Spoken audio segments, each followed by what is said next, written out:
Hi! Hello guys! Welcome to my channel. Um, Ida Mix Corner.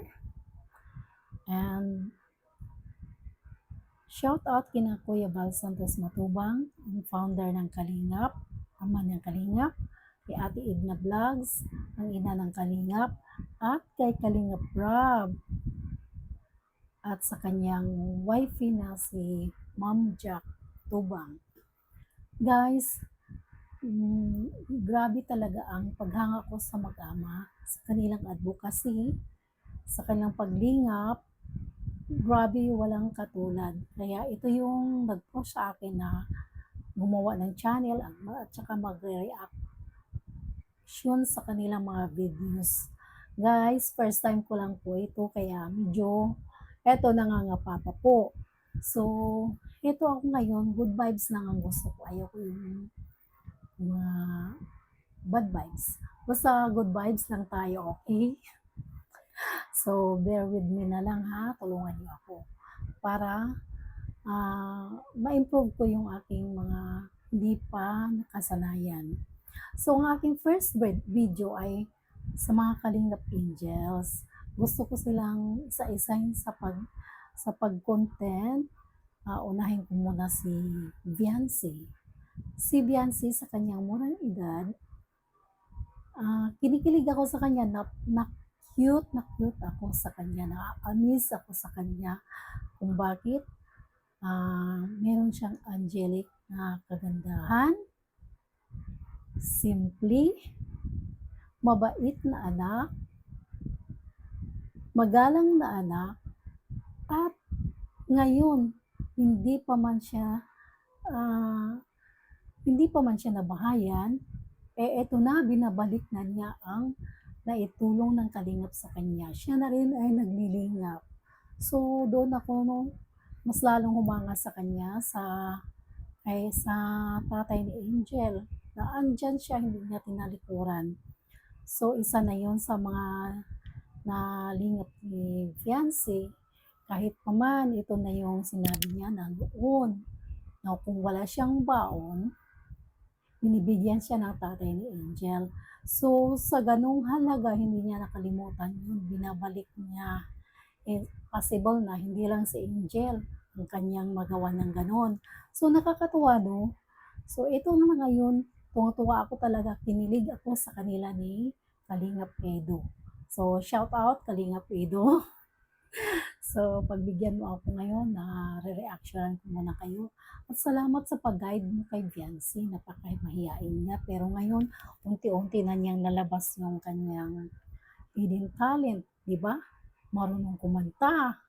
Sa kanyang simpleng kagandahan. As in, kagandahan. Hindi lang simple pala. Eto, na-share niya sa atin ang kanyang mga talento na sa kanyang edad, na-expose na niya yon. So, malayo pang marating ng bibibiyansin natin. At, eto pa, hindi ko muna i-full yan. Meron lang ako isingit dito. Kasi nasasaktan ako, na-hurt din ako na pag nababasa ko yung ibang ewan ko pa, nasaan ang puso nila. Ang sana, good vibes lang tayo kasi si Kalingap Rob, sasabihin nyo puro love teams lang ang kanyang tinututukan ng pagtulong. Hindi po. Ginawa niya ang love teams para sa good vibes, lalo na sa mga OFW. Kasi ako, ex-OFW din ako pero matagal na noon. Siguro, nasa 10 years na nung nag-OFW ako. So, yun lang yung nakakalibang sa atin sa ibang bansa na meron tayong pina-follow, nakakakilig, at saka ang tuwang-tuwa natin pag nakita natin vlogs ni Kuya Val, ni Kalingap Rob, marami silang natulungan, marami silang scholars. Hindi lang yun, yung unang-unang mga depressed na natulungan nila. Marami na po, hindi lang nila na-i-vlog lahat. Grabe, sila talaga ang charity vloggers na one of a kind. Sa lahat-lahat, naiiba si Kuya Val. Di ba? kung ihambing mo siya sa politiko, mas matindi pa siya sa politiko. 'Di ba? Now, salamat nandiyan na si Kalingap Rab na andyan, tinapatan na niya si Kuya Bal. Tulong-tulong para sa paglingap. So guys, hindi po totoo yun na lahat ay puro lang mga viral ang tinutulungan ni Kalingap Rab at saka binablogs. Hindi po. Nataon lang talaga na yung mga viral na yun ay tinutukan din niya kasi doon siya kumukuha ng mga pangbigay ng tulong sa mga lahat na nangailangan na hindi po viral. O, di ba? Off cam, tumutulong yan. Hindi nga na-vlog yung iba eh. Kaya guys, proven po ang mag-amang ito.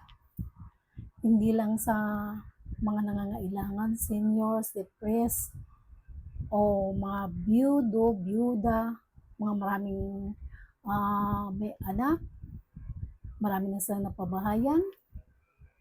Ngayon, di ba charity yan? So, pati ano ka mag-anak nila, umaangat na yung mga buhay ng dahil sa paglingap. So, hindi lang yon, pati mga charity vloggers na sumusunod kung ano ang ano ng kalingap, hindi talaga maiiwan, di ba?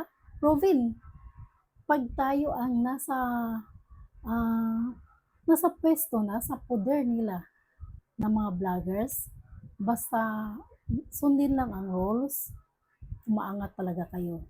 Kasi tingnan mo sila oh, ang mga hihina ng mga channel noon. Tingnan mo, 'di ba? Inangat ni Kalingap Rab. At saka bias siya kasi inaano niya ang schedule para lang makasama sa kanya. Pag si Kalingap Rab ang masamahan nyo, sigurado tataas ang channel nyo. Kasi ang galing niyang charity vloggers, ang galing niya mag-film, director, ang galing niya. Ayaw niya yung gusto lang niya good vibes at saka makatulong. So guys, sana may natutunan tayo sa aking short video. And sana tulungan niyo po ako iangat ang aking channel as a reactor. Pero good vibes lang tayo kasi ayoko yung be happy lang while nandito pa tayo. So, siguro sa ganitong paraan, may matutulungan tayo in the future. Kasi ako, nag-umpisa pa lang. So, hope you like my short video and subscribe my channel. Pati na po i-click nyo ang bell button para sundan niyo kung anong aking vlogs. So guys, dito na lang po tayo sa susunod na po na video. So, bye! God bless! Thank you guys!